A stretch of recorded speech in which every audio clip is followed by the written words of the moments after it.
আসসালামু আলাইকুম ফ্রেন্ডস, সবাই কেমন আছেন? আশা করি ভালো আছেন। আমিও ভালো আছি। সাথী কুকিং অ্যান্ড ব্লগে আপনাদের সবাইকে স্বাগতম। আজকে দেখাবো বেগুন দিয়ে চেপা শুটকির একটা ভর্তা রেসিপি।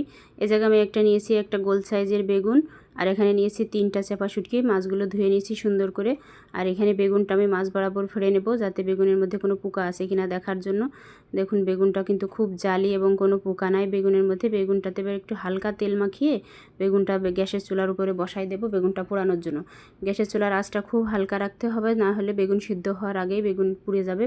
ওদিকে ফ্রাই প্যানে আমি একটু তেল গরম করিয়ে তেলের উপর দিয়ে দিলাম 5 থেকে 6টা শুকনো মরিচ আর শুটকি মাছগুলো, আর পাশের সাইডে দিয়ে দিলাম 2টা রসুন ছুলে সুন্দর করে দিয়ে দিলাম। এগুলো 2 মিনিট সুন্দর করে হালকা আঁচে ভেজে নেব।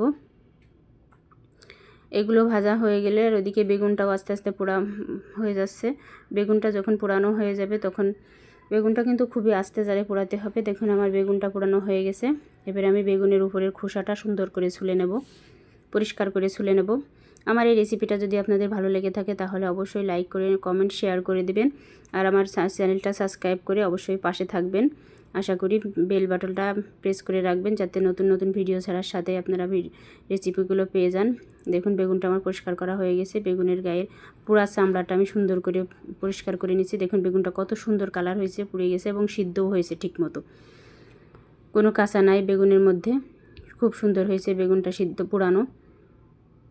বেগুনটা এবারে আমি একটা কাঁটা চামচের সাহায্যে, যেহেতু গরম ছিল তাই আমি হাত দিতে পারছিলাম না, কাঁটা চামচের সাহায্যে এইভাবে নেড়ে নিলাম। এদিকে আমার শুটকি মাছ, মরিচ এবং রসুন ভাজা হয়ে গেছে। ওইগুলো উঠাইয়ে ওই তেলের মধ্যে দিয়ে দিলাম একটা বড় সাইজের পেঁয়াজ কুচি। পেঁয়াজটাকেও সুন্দর করে একটু হালকা 30 থেকে 40 সেকেন্ডের মতো ভাজিয়ে নিয়ে সবগুলো উঠাই নেব। এবার চলে যাব পাটাতে। পাটাটা সুন্দর করে পরিষ্কার করে মুছে নেব। মুছে নিয়ে এবার শুকনো পাটাতে বাটতে হবে, পানি দেওয়া যাবে না। এবার সব একে একে সবগুলো শুটকি মাছ, রসুন এবং শুকনো মরিচ দিয়ে সুন্দর করে ভেজে নেব, বেটে নেব।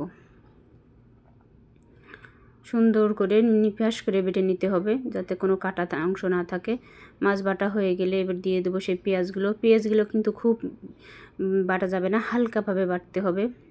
দেখুন আমি পেঁয়াজগুলো কিন্তু একেবারে নিপাস করে বাটিনি, মানে একেবারে মিহি করে বাটিনি, হালকাভাবে মানে একটু ছেঁচা ছেঁচা করেছি। এদিকে দিয়ে দিলাম 1/2 চামচের মতো লবণ, আর দিয়ে দিলাম সেই বেগুনটা, পুরানো বেগুনটা দিয়ে এবার সব কিছু একসাথে মিশিয়ে নেব। দেখুন কত সুন্দর হয়েছে। সব কিছু একসাথে একটু বেগুনটার সঙ্গে, মশলাটার সঙ্গে হাত দিয়ে একটু মাখাই নেব। শুটকি মাছটার সাথে বেগুনটা হাত দিয়ে মাখাই নেওয়ার পরে একটা প্লেটে উঠাই নেব। বাড়িতে আমার ধনেপাতা ছিল না, আপনারা চাইলে ধনেপাতাও এর সঙ্গে অ্যাড করতে পারেন। আমার ধনেপাতা ছিল না দেখে আমি ধনেপাতা দিতে পারিনি, এর জন্য ধনেপাতা যাদের পছন্দ তারা আপনারা এর সঙ্গে ধনেপাতাও অ্যাড করতে পারেন। দেখুন এবার উপর থেকে সরিষার তেল দিয়ে সুন্দর করে হাত দিয়ে আর একটু সরিষার তেলটা মশলার ভর্তাটার সঙ্গে মাখাই নিলাম। গরম গরম ভাতের সঙ্গে দুর্দান্ত এই চাপা শুটকি আর বেগুনের ভর্তাটা আপনারা অবশ্যই একবার ট্রাই করে দেখবেন। দুর্দান্ত খেতে হয়েছিল। আমার সাথে থাকার জন্য এবং আমার ভিডিওটা দেখার জন্য আপনাদের অনেক অনেক ধন্যবাদ এবং ভালোবাসা। যে যেখান থেকে দেখছেন তাদের সবাইকে জানাই অনেক ধন্যবাদ এবং ভালোবাসা। দেখুন ভর্তাটা কত সুন্দর কালারফুল হয়েছে। আসসালামু আলাইকুম সবাইকে, এবং সবাইকে অনেক অনেক ভালোবাসা আমার ভিডিওটা দেখার জন্য।